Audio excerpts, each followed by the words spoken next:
저는 신학교 올라오고부터는 처음에는 별로 못 느꼈는데 신학대학원 1학년 때 경상도 어느 시골에 있는 교회에 목사님이 전도사를 나를 불러서 집회를 하자고 불렀어요. 그래서 이제 갔는데 보니까 나는 거기 가가 충격을 받았는 게 시골 교회인데 적지 않은 예배당이 있고 그 다음에 이제 사택이 아주 커요. 식당도 있고 시골인데 뭐 그렇게 많이 모이지 않고 요즘 뭐 시골이 다 그때는 87년도였으니까요. 그때 뭐 한국 교회는 거의 이제 내리막길을 시작할 때쯤 되었으니까요. 한 시골 교회 한 40명 이쪽 저쪽 모이더라고요. 근데 목사님의 서재하고 사택에 갔는데 얼마나 책이 많은지 깜짝 놀랐어요. 쭉 보니까 전부 책이에요. 그래서 이야 이분이 대단한 이 많은 책을 그래서 내가 나도 모르게 여쭤봤어요. 이게 다 읽은 거예요. 그랬더니요 전시용도 꽤 있습니다. 시골에 있는 분이 책을 안 읽고 그 책을 왜 전시용을 해놨나? 그 읽은 책도 꽤 있겠죠. 그래서 오면서 제가 깨달은 게 내가 은혜 받았다 하면서 역시 나도 책을 읽어야 하는 것이구나 하는 것을 하나님이 보여주시기 위해서 나에게 시골교회에 가게 했구나. 돌아와서 신대원 1학년 때니까요. 방에서 교회를 할 때입니다. 뭐가 있겠어요? 그야말로 내일이 한치 앞을 못 보면서 방 안에서 개척교회를 할 텐데 아이들 4살짜리, 2살짜리 데리고 우리 집사람 학교 선생하던 우리 다 그만두고 올라와서 시작했을 때 우리 집에서는 내가 깊이 인물이에요. 만나면 혼돌라고 손 내밀까 싶어. 깊이 인물이야 이거는. 형들은 전부 다 내가 깊이 인물이고 우리 처갓집은 오대를 믿는 집안에서는 근심의 눈으로 저게 어떻게 되려고 저렇게 했느냐. 또 그쪽도 그렇게 잘 믿는 다 집이지만 혹시라도 손 내밀까 싶어서 걱정스러운 눈으로 보고 있는 그때였어요. 근데 뭐가 있겠어요? 그래도 이렇게 저렇게 해서 어쨌든 책을 사 모으기 시작했어요. 야, 은퇴 때 가까이 때 1차 정리, 2차 정리를 했는데 지금도 우리 사택에 가면 전부 책입니다. 우리 집 사람 이 아이가 제발 책 그만 사오라. 책 이제 그만. 나는 그 이후에 전시용은 하나도 없다. 우리 여기 카페 할 때 이 어마어마한 그 책들 다 내가 읽고 내보내주고 평가까지 다 한 책들이에요. 우리 교인들이 보고 다 놀래요. 이 많은 책을 다 읽었냐? 읽었다. 근데 요즘은 와가지고 책을 읽으면 눈알이 아파요. 이게 나이가 들었다는 증거겠죠. 집중해서 30분만 읽으면 안경을 빼놓고 눈 감고 한 10분은 있어야 원위치 되더라고요. 그래도 계속 책을 읽는 걸 좋아해서 읽었는데 한 가지 깨달은 것이 있어요. 성경은 책이 아닙니다. 성경은 말씀이에요. 그래서 일반 책 대하듯이 대하면요. 내가 젊은 날 성경을 읽어서 하나님을 만나야 되겠다고 내가 여러 차례 말씀한 것처럼 100독 이상 했다고. 평신도 때. 죽여서 하기 성경을 읽었다고. 근데 목회를 하며 깨달은 것이요. 성경은 책이 아니다. 한 기절 안에도 그것이 내 영혼을 파고들어오기 때문에 성경은 책이 아니에요. 성경은 말씀이에요. 그래서 책을 읽는 것처럼 성경을 읽어서는 절대로 은혜를 받을 수 없다. 성경은 마태복음 1장을 읽다가 2장을 읽다가 3장을 읽다가 한 번도 뭐 이래 하고 계시록까지 다 갔다 왔다 해도 어느 규절에 딱 잡히는 것이 성경이 책이 아니고 말씀이기 때문에 그렇습니다. 오늘은 이 성경에 나오는 말라기의 내용입니다. 우리가 잘 아는 대로 이사야부터 말라기까지 있는 이 선지자들은요, 딱 두 가지로 나눕니다. 포로기 전 선지자, 포로기 이후의 선지자. 그만큼 바벨론 포로로 끌려가는 것이 선지자들의 세계에는 대단히 큰 사건입니다. 바벨론 포로로 끌려가기 전에 선지자, 그리고 끌려가고 그 다음에 그 바벨론 포로 때 있었던 선지자와 돌아온 선지자로 이렇게 나눌 수 있어요.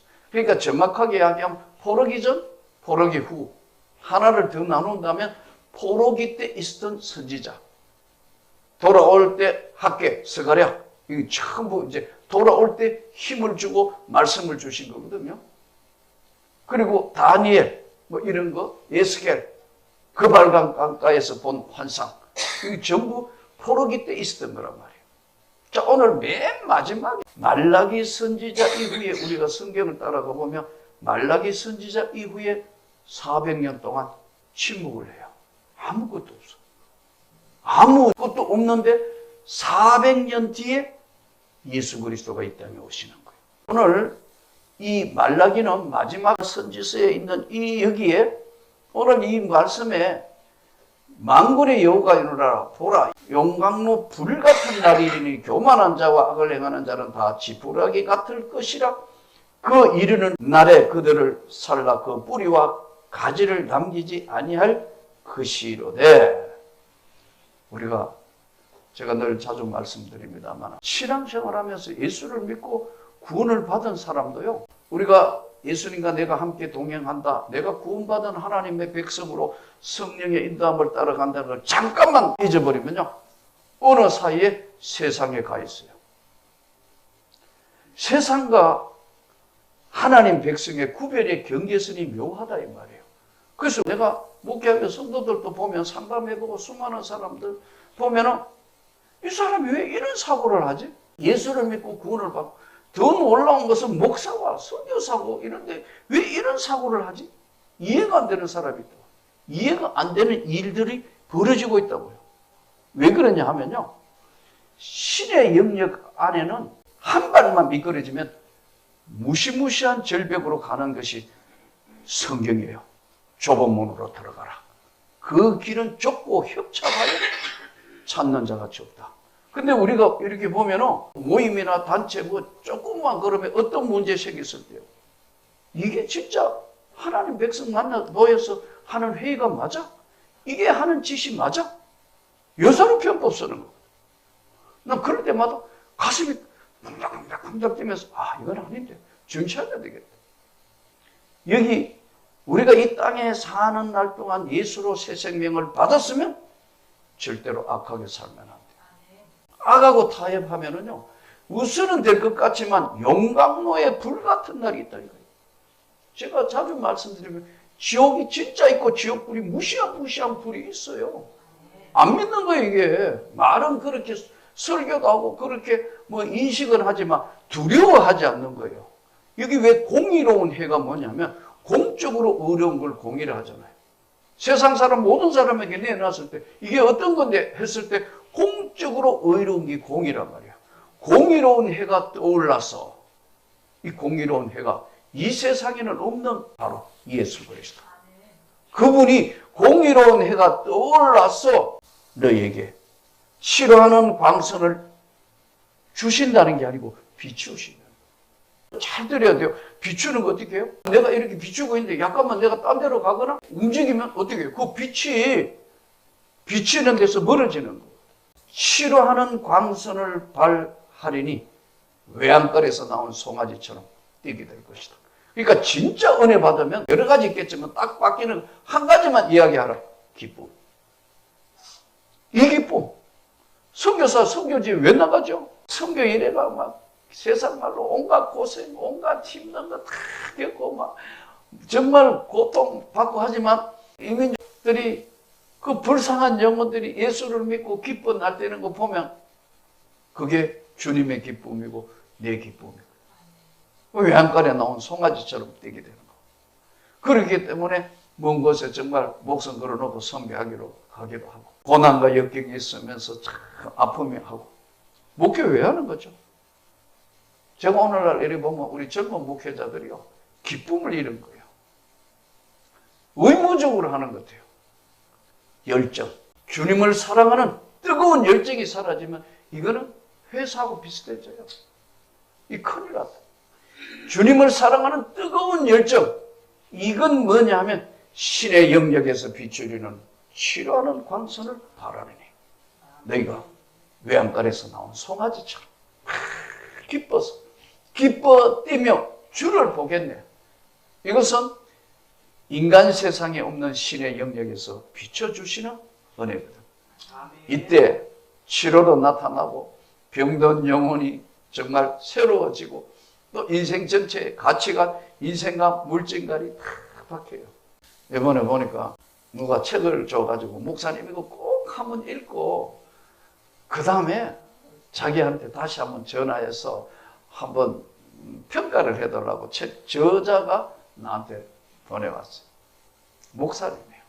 그래서 읽었어. 또 눈알이 아픈데 이것들은 딱 한 가지 핵심이 굉장히 마음에 와닿았어요. 오늘날 진짜 하나님 백성이 되었으면서도 가치 혁명이 안 일어났다. 가치관이 안 바뀌었다는 거예요. 가치관은 없앤 게 아니고 가치관 순서가 바뀌는 거예요. 돈이 1등? 아니.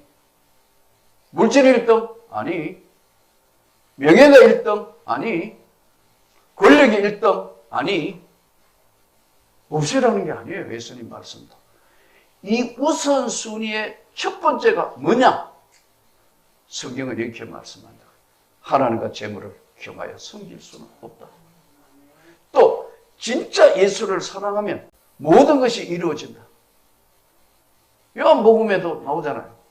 예수님이 배반하고 도망간 베드로에게 다시 나타나셔서 요한의 아들 시몬아, 네가 나를 사랑하느냐 묻지 않습니까? 이것은 오늘 우리에게 다시 한번 이 은혜의 세계에 붙들리는 것은 내가 하나님 앞에 언제나 절대로 악하고 타협하면 안 돼요. 세상에 살다가 보면요, 좋은 게 좋잖아.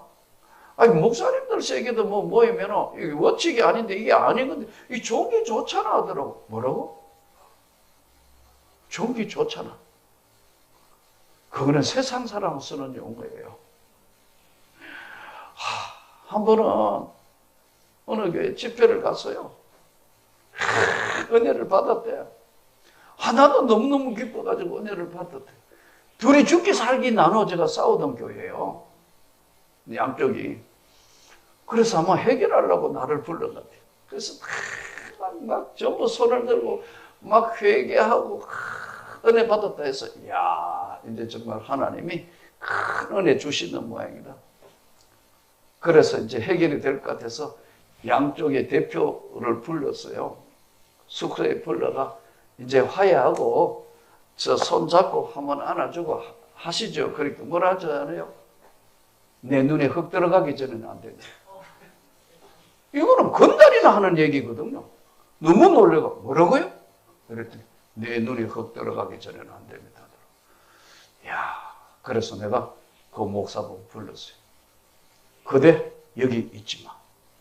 다른 교회 다른 목사로 가는 게 좋을 것 같다. 그 이야기 듣고 이 친구가 기도하고 하다가 다른 교회에 부임을 했어요. 그 다행히 타이밍이 맞아가지고 아주 젊을 때거든. 그 목사님은 담임 목사로 갔는데 지금 인물로 떠올라서 큰 교회, 우리 대한예수교 장로회 큰 인물로 지금 성장했고 역사를 하는 거예요. 근데 거기 내 눈에는 흙 들어가기 전에는 안 된다는 사람이에요. 제가 설교 다 마치면요, 그거 보고 싶지 않는 내 눈에는 흙 들어가기 전에는 그분이 제일 먼저 쫓아오고 은혜 받았습니다. 은혜. 주여, 저 사람 안 만나면 좋겠네. 그 사람 매일 설교만 끝나면 제일 먼저 쫓아오고 은혜 받았습니다. 목사님 은혜 받았습니다. 그 장로거든요. 주여, 나는 저 장로는 이번에는 한 번 얘기해 주세요. 근데 제일 먼저 한 번도 빠지지 않고 쫓아온다. 내가 이 사람이 진짜 은혜가 뭔지를 모르는 사람. 가치관의 혁명. 외양간에 나온 송아지같이 너는 뛰게 된다. 진짜 은혜를 받으면 치료하는 광선을, 기쁨을. 치료하는 광선은요, 비춰주시는 거예요. 내게 아니란 말이에요. 그래서 치료하는 광선을 비추리니 진짜 받으면 외양간에 나온 송아지처럼 너희 인생도 모든 삶도 가치관의 혁명이 일어나서 돈이, 명예가, 권력이 그 모든 것이 우선이 아니다. 바로 예수 그리스도가 인생의 주인이고 이 삶의 모든 것들을 던져서 사랑하고 살아야 될 대상이고 그분은 나의 주인이고 우리는 종이다. 정확하게 정리되는 거예요. 이 말라기서에서의 오늘 이 말씀을 통해서 과연 치료하는 광선이 오늘 이 험한 세상에 있는 것인가? 어떨 때는 암 환자들 기도를 부탁드리고 이랬을 때 참 암 환자들을 위해서 기도를 많이 지금도 하고 있고 했는데 제가 87년도 12월 달에 나의 맨 큰 형수가 폐암이었어요. 고대 병원에서 많이 살면 한 달. 이야, 그래서 그때는 신학교 전도사 때니까 참 하나님 앞에 매어 달려가 정말 간절히 기도했습니다. 12월 달이 됐을 때 학교를 그만 다니고 신학교 그만두고 내려올까? 나는 신학교 갈 때 하나님 앞에 3가지를 요구를 했습니다. 내가 주님 부르시니까 종은 되겠습니다만, 첫째는 가족을 구원해 주십시오. 내 가족도 구원 못하는 게 예수 믿으라 말이 안 맞습니다. 그러니까 분명히 가족 구원에 사인을 보내주십시오. 신학교 졸업할 때까지. 2번째, 나는 이 땅에 주님의 부름을 받아서 하는데 너무나 목회자들이 힘들고 어렵게 사는 걸 시골 교회에서 보고 난 뒤에 이건 아니다 생각했는데, 종을 부르셔야 하긴 하겠는데 아내와 자식은 죄가 없습니다. 너무 가난하고 힘들게 만들지 마십시오. 그러면 안 할 겁니다. 좀 어떤 면에는 당차잖아요. 요구를 하는 거예요. 내가 하나님 앞 신학교 할 때. 그 한 가지는 제 개인 그것이었는데. 근데요, 폐암이라는 거. 그게 나을 수 없어가 그런데, 야, 폐암 말기인데 왜 그래 사기꾼들이 그렇게 많습니까? 허위 광고. 이것만 먹으면 낫는다. 과대 광고가 아니고 허위 광고인데요. 건강식품 허위 광고 경고받은 것이요. 2018년도 통계 이렇게 나왔는데 보니까 41,435건의 허위 광고라더라고요. 그러니까 여러분 다 믿지 마세요. 그거 먹으면 낫고 그거 먹으면 어떻게 되고 그거 니만 알아라 하고 해가. 그거 절대 믿지 마. 돌아가실 때 다 됐는데 나는 그때 참 바보 같은 생각을 했어요. 드디어 때가 왔습니다. 하나님, 내가 한번 손을 얹으면 우리 형수가 폐암이 나으면 우리 온 집안이 다 예수 믿게 될 건데 드디어 때를 주셔서 감사합니다. 안수 기도해도 안 났어. 또 해도 안 났어. 3번을 해도 안 났어. 그러니까 형제들이 뭐냐면 예수쟁이 말뿐이지 어디 그게 낫겠냐. 저놈 저거 정신 빠진 놈이야 그러더라고. 너무 처량하고 힘들어서 학교 그만두라 그랬어. 여기로 이것으로 끝나고 장로할게요 하나님. 다시 기도를 했다. 응답도 없어. 이야, 그런데 전혀 꿈쩍도 안 하는 이 집안에 우리 형수가 돌아가시면서 나 예수 믿고 천국 간다. 내가 복음을 전했더니 우리 형수가 예수를 믿음으로 우리 가정은 드디어 조카들부터 시작해서 어머니 돌아오기 시작하는 거예요. 저는 이 치료하는 광선이 영혼을 치료하고 육신을 치료하지만 첫 번째 치료는 뭐냐면요, 인간 가치관의 혁명이에요. 이 치료하는 광선이 비춰지면은 외양간에 나온 송아지처럼 뛰게 될 것이다. 그래서 우리 형수한테 누가 막 그러더라고. 한의사 이 약을 보면 그 당시에 약값이 240만 원이었어. 그 샀는데 큰 2봉지 이렇게 큰 이건데 딱 3개인가 먹고 돌아가시다. 이거 먹으면 천없이 낫는다 하니까 그 당시에 240만 원 주고 샀다니까요. 사기꾼들 많아요. 근데 보니까 이번에 2018년도 직장암, 말기암 의사가 이 치료 과정의 이야기가 TV에 한번 공개되고 또 이 의사가 이야기하는 걸 들었다. 이 의사 이야기가 정말 참 마음에 와닿더라고요. 첫째, 암에 걸릴 거란 마지막 정말 인간의 힘으로 잘 안 되는 것 왔을 때 그 질병을 공부한다. 그 질병이 어떤 건가? 어차피 땅에 한 번밖에 못 살기 때문에 이렇게 무너질 수는 없다. 그걸 공부한다. 항암 공부에 대해서 자기 병에 대해서 철저하게 논문부터 조사해가 다 읽어봤다. 2번째, 이제 살아야 되기 때문에 전투가 벌어졌다면 항암을 할 때 항암이 오늘날 표적 항암제가 나오는데 보니까 예전에는 2가지밖에 없었는데 그거 맞으면 암이 주는 거니까. 근데 지금은 6개로 늘어났어요. 인간의 몸에 있는 DNA에 맞추는 6개 늘었기 때문에 쉽게 선택할 초이스가 많아졌다. 이제 이분이 막 끝까지 항암하면 얼마나 힘들어요.